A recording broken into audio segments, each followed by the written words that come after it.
All right. So this is an account on X. I think he's on TikTok too. I don't really see his TikTok though. And he is a hater of many of my favorite stocks. And I like to follow people that hate my favorite stocks, a few of them, because you don't want to get too crazy. Now, here are stocks that I talk about a lot, all right? He is he's very against quantum. He calls quantum holders, he says they're all going to be bag holders. So when he calls this the Bag 7 or the Bagnificent 7, all right, so he's doing a spinoff of the stocks Magnificent 7. That'd be like Apple, Tesla, Google, Microsoft, Amazon, Nvidia, right? I think there's one more I didn't say. And bag would mean you're holding the bag, so you invested and then everybody else pulled out, and now your stock holding is worth nothing because nobody else is holding it. They took their profits and left. Now, RGTI, I hold them, and even though Martin says this, I did get into RGTI early. So how much bag will I be holding? I don't know, at 2 something a share, I don't really mind, because you got RGTI does some crazy things. Now, these are volatile stocks. So I keep in mind, I do wait to ever buy more.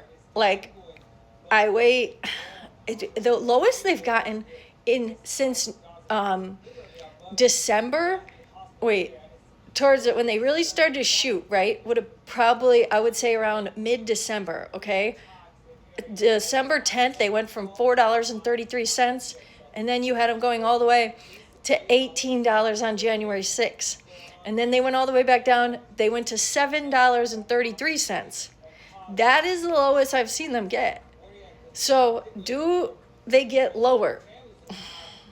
I don't know, because like I said, these are all speculative. And then when he talks about D-Wave, is that QUBTS? Wait, D-Wave's going to be QBTS. He doesn't like QBTS.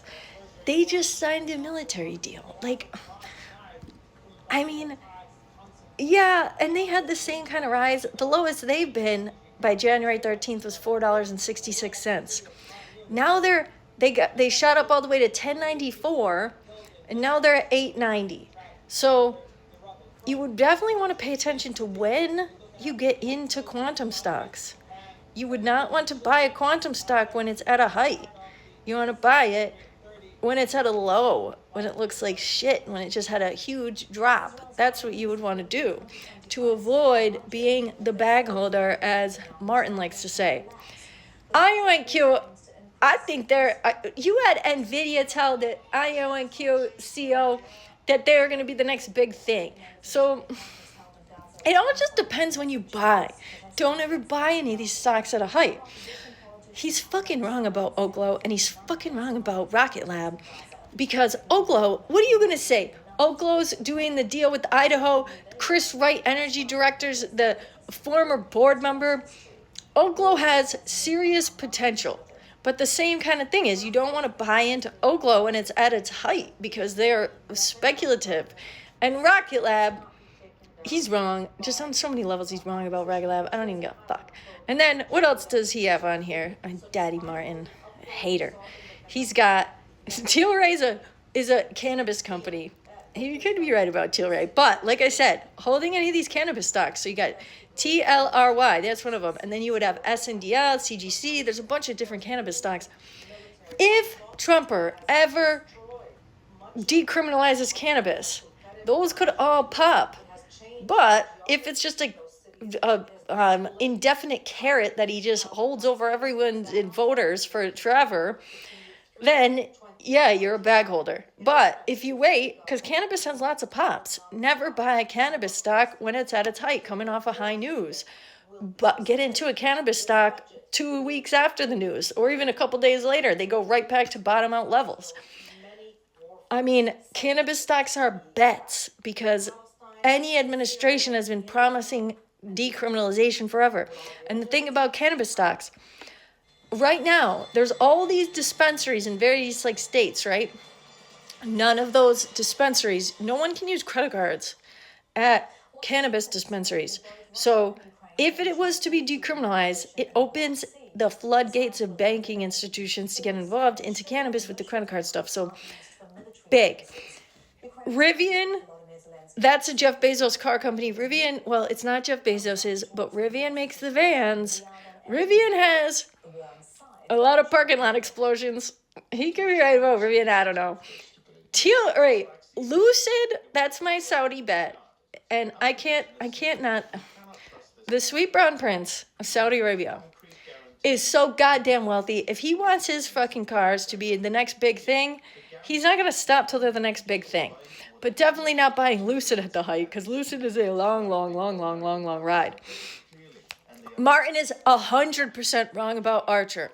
Martin is so wrong about Archer. I swear to God, he is wrong. Archer is making FAA milestones.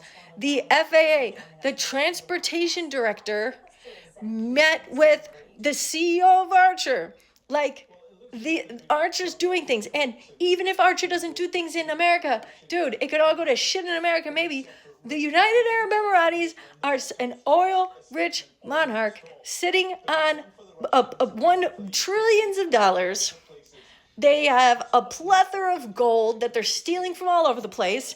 And the United Arab Emiratis especially need the eVTOLs because it's going to make their sneaky ways, their proxy wars, so much easier. Martin is wrong about Archer. He is wrong about Rocketlab. And he's wrong about Oklo. In the long term, those three companies, you're not going to hold those motherfuckers down. You cannot. It's too. Oklo has Sam Altman. Oklo has connections to Chris Wright, Energy Secretary. He's wrong about those. But all the other ones, Neo, Soundhound, people like Soundhound. GameStop, I think GameStop's I don't think they have much to do, honestly. I agree with him there. Plug, I agree with him there. Maybe. Beyond Meat, yeah, I don't know who would hold that. Sundown, never heard of him. Neo is a Chinese car company. Daddy G in China, his shit is nice. I don't hold Chinese stocks, but if I did, I might have Neo, because Daddy G, that's that guy right there. But anyways, it's important to follow people that don't like your stocks, I think, because it can give you, a balanced point of view here.